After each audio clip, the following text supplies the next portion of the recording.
DCB മീഡിയയുടെ പുതിയൊരു വീഡിയോയിലേക്ക് സ്വാഗതം. ഇന്ന് ജൂൺ 25 ബുധൻ. ഇന്നും തുടർന്നു വരുന്ന ദിവസങ്ങളിലും നിങ്ങൾ അറിഞ്ഞിരിക്കേണ്ട പ്രധാന വാർത്താ അപ്ഡേറ്റുകളാണ് ഷെയർ ചെയ്യുന്നത്. ചാനൽ ആദ്യമായി കാണുന്നവർ സബ്സ്ക്രൈബ് ചെയ്യുവാനും വീഡിയോ ഇഷ്ടമായാൽ ലൈക്ക് ചെയ്യുവാനും മറക്കാതിരിക്കുക.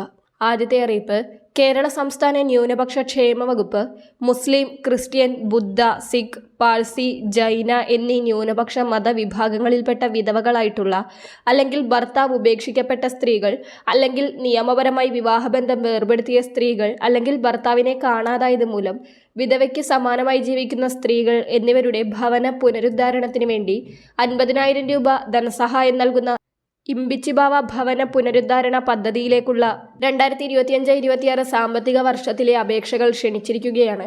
APL BPL വ്യത്യാസമില്ലാതെ അപേക്ഷകൾ സമർപ്പിക്കാമെങ്കിലും BPL റേഷൻ കാർഡുകാർക്ക് മുൻഗണന ലഭിക്കും. ശരിയായ ജനലുകൾ, വാതിലുകൾ, ഫ്ലോറിംഗ്, മേൽക്കൂര, പ്ലംബിംഗ്, സാനിറ്റൈസേഷൻ, ഇലക്ട്രിഫിക്കേഷൻ എന്നീ പണികൾ പൂർത്തീകരിക്കുന്നതിനാണ് 50,000 രൂപ ധനസഹായം ലഭിക്കുന്നത്. ശോചനീയാവസ്ഥയിലുള്ള വീടുകൾക്ക് പുനരുദ്ധാരണത്തിനും ഈ 50,000 രൂപ ലഭിക്കും. ശ്രദ്ധിക്കേണ്ട കാര്യം: അപേക്ഷകരുടെ വീട് 1200 സ്ക്വയർ ഫീറ്റിൽ കൂടാൻ പാടില്ല.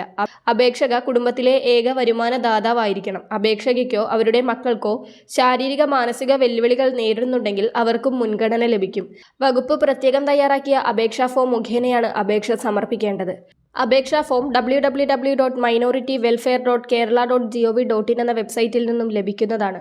ജൂലൈ 31 അവസാന തീയതി.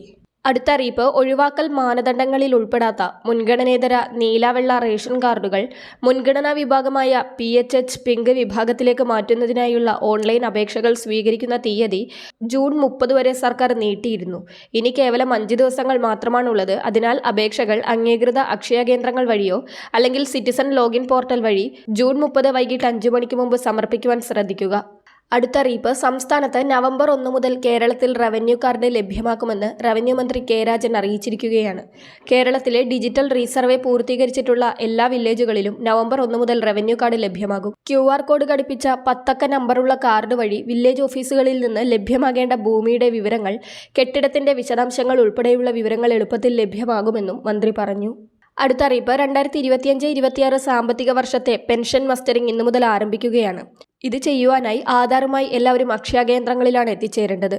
ഇനി കിടപ്പ് രോഗികളായിട്ടുള്ളവരാണെങ്കിൽ അവരുടെ വിവരങ്ങൾ അക്ഷയ കേന്ദ്രങ്ങളിൽ അറിയിച്ചാൽ പിന്നീട് അക്ഷയ ജീവനക്കാർ വീടുകളിലെത്തി മസ്റ്ററിംഗ് പൂർത്തീകരിക്കുന്നതായിരിക്കും.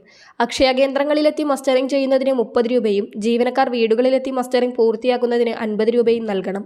ബയോമെട്രിക് മസ്റ്ററിംഗ് വിജയകരമായി പൂർത്തിയാക്കുമ്പോൾ ഒരു പ്രിൻ്റ് നമുക്ക് ലഭിക്കും. അത് സൂക്ഷിച്ചു വെക്കണം. ജൂൺ, ജൂലൈ, ആഗസ്റ്റ് മാസ കാലയളവിൽ എപ്പോൾ വേണമെങ്കിലും നിങ്ങൾക്ക് മസ്റ്ററിംഗ് പൂർത്തീകരിക്കാം. എന്നാലും ആഗസ്റ്റ് 24 മുൻപായി മസ്റ്ററിംഗ് പൂർത്തീകരിച്ചില്ലെങ്കിൽ സെപ്റ്റംബർ മാസം മുതലുള്ള പെൻഷൻ തുക നിങ്ങൾക്ക് മുടങ്ങുവാനുള്ള സാധ്യതയുണ്ട്. അതിനാൽ നിങ്ങൾക്ക് പറ്റുന്ന സമയത്ത് ഓഗസ്റ്റ് 24 മുൻപായി മസ്റ്ററിംഗ് ചെയ്യുവാൻ ശ്രദ്ധിക്കുക. ഇനി ആധാർ അപ്ഡേറ്റ് ചെയ്യാത്തത് മൂലമൊക്കെ മസ്റ്ററിംഗ് പരാജയപ്പെടുന്നവരുണ്ട്. അത്തരത്തിൽ മസ്റ്ററിംഗ് പരാജയപ്പെടുന്നവർക്ക് ലൈവ് സർട്ടിഫിക്കറ്റ് ഹാജരാക്കിയും മസ്റ്ററിംഗ് പൂർത്തിയാക്കാൻ സാധിക്കും. കേവലം 5 മിനിറ്റൊക്കെ മാത്രമാണ് ഈ മസ്റ്ററിംഗ് പൂർത്തിയാക്കുന്നതിനെടുക്കുന്നത്. അതുകൊണ്ട് തന്നെ ഗുണഭോക്താക്കൾക്ക് വളരെ വേഗത്തിൽ ഈ പ്രോസസ്സ് പൂർത്തീകരിച്ച് വീടുകളിലേക്ക് മടങ്ങുന്നതിന് സാധിക്കും. വളരെ പ്രധാനപ്പെട്ട ഈ അപ്ഡേറ്റുകൾ മറ്റുള്ളവർക്ക് കൂടി ഷെയർ ചെയ്യുക.